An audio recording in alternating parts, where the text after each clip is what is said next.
Bueno, ahora vamos a continuar con los factores de riesgo, donde es necesario destacar y poder conocer cuáles son los factores predisponientes, ¿sí? Entonces, de esa manera vamos a poder intervenir previamente. Donde la Organización Mundial de la Salud, en el año 2010, clasifica ciertos factores de riesgo, donde nos encontramos con los factores psiquiátricos, donde, bueno, las personas tienen cierta patología, como la esquizofrenia, la depresión grave, los trastornos de estado de ánimo, la ansiedad, trastornos de la personalidad, los trastornos de la conducta, abuso de alcohol y drogas. Factores de riesgo biológicos y médicos. Bueno, cuando hay ciertos antecedentes familiares de suicidio, entonces acá va a ser reconocido como un mayor riesgo, ¿sí? Que se pueda cometer un suicidio. Acontecimiento de la vida como desencadenante, ¿sí? Donde, bueno, acá puede suceder que se cometa el suicidio porque hay una pérdida de un ser querido, donde puede darse también de que esté sufriendo cierto abuso, maltrato, donde hay ciertas separaciones, ¿sí? Después tenemos los factores sociales y ambientales, ¿sí? Son cuando hay cierta disponibilidad, ¿sí? De un medio para cometer el suicidio, ¿no? Como lugar de residencia, ¿sí? Donde también van a existir otros factores de riesgos generales que pueden agregarse. Aquellos que son inherentes al ámbito familiar, ¿no? Donde, bueno, acá nos podemos encontrar que hay padres que son estructurados, rígidos, ¿sí? Autoritarios, donde, bueno, imponen normas y se hacen lo que ellos dicen, no son padres abiertos, ¿sí? Entonces, bueno, se da esto. Intento de suicidio previo, ¿sí? Propio de familiares, ¿sí? Donde se esté dando ahí. Incomunicación, ¿sí? Donde, bueno, no hay una comunicación abierta, fluida, ¿sí? Entonces nadie se habla, no hay comunicación, ¿sí? Bien. Indiferencia familiar, ¿sí? Donde, bueno, puede suceder que sucede que el adolescente se siente que a nadie le importa su existencia, ¿sí? Entonces hay cierta indiferencia ahí. Bien, insomnio crónico no resuelto, fracaso escolar o académico, ¿sí? Cuando le van mal en la materia, entonces es un factor de riesgo, ¿sí? Muchas veces aquellos que tienen,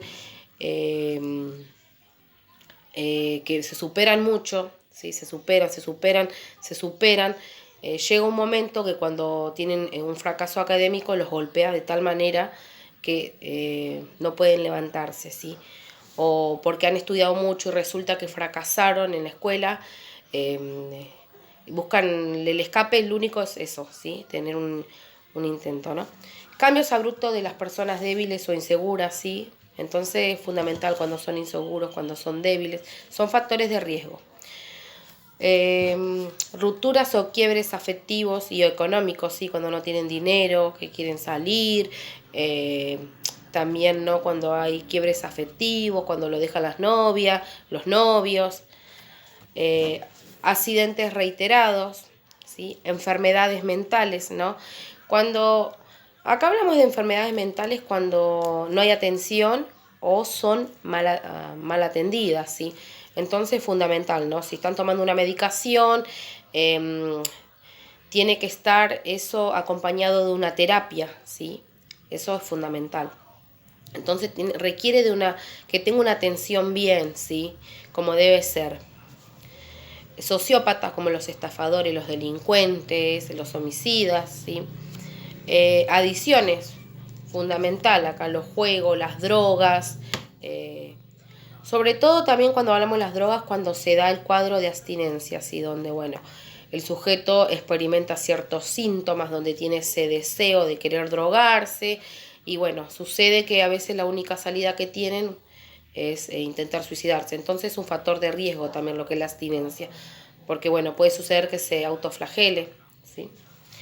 Afección a las armas, ¿sí? Marginación social, aislamiento que puede ser forzado o propio que lo produzca la persona, es fundamental. Muchas veces estos aislamientos se dan también porque hay cierta depresión o además porque, bueno, cuando no pertenecen a los grupos, cuando le hacen bullying, entonces hay cierto aislamiento, ¿sí? Bien. Los mismos grupos son los que lo van a aislar. Enfermedades terminales, ¿sí? Entonces, bueno, es un factor de riesgo fundamental también. Amenazas masivas, donde hay violencia físico-psicológica. La privación de la libertad, esto es fundamental, ¿no? En las cárceles, en los institutos de menores, donde los adolescentes están ahí, donde, bueno, sucede esto que es un factor de riesgo donde la única salida que tienen no es el suicidio, que lo ven de ese lado, por el estado de ánimo que tienen, por lo que ellos están padeciendo ahí adentro. Entonces también es un factor de riesgo importante. Bien. Después tenemos escaso cuidado por parte de los padres, ¿sí? Donde, bueno, esto también, donde no están ahí haciéndose el tiempo para atender a los hijos, para escucharlos, ¿sí? Ir viendo, ¿no? Cómo su hijo se relaciona con el entorno, con las parejas, eso es fundamental también, ¿no?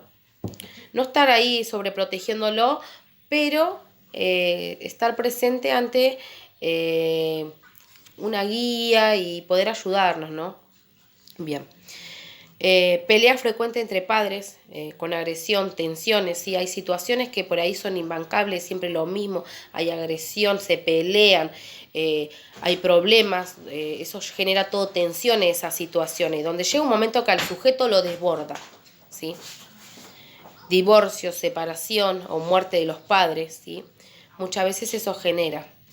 Mudanza frecuente también es un factor de riesgo, porque bueno, en otros lados tenía más amistades, iba a un colegio mejor y bueno, genera todo eso, son factores de riesgo. Falta de tiempo de los padres, ¿sí? Para poder observar y tratar los problemas de afección emocional, ¿sí? Entonces acá es fundamental, ¿no? No tienen ese tiempo para poder observar y tratar los problemas, ¿sí? Con los hijos. Cuando hay un ambiente emocional negativo, ¿sí? Entonces sucede que, bueno, cuando hay un ambiente emocional negativo, ¿no? Decae en el otro, ¿sí? Influye porque son esos vínculos que se va a ir generando, que me transmite el otro, esa relación, va a ser negativo, ¿sí? Bien. Rechazo, la pobreza, las familias adoptivas, maltratos en la infancia, ¿sí? Bien.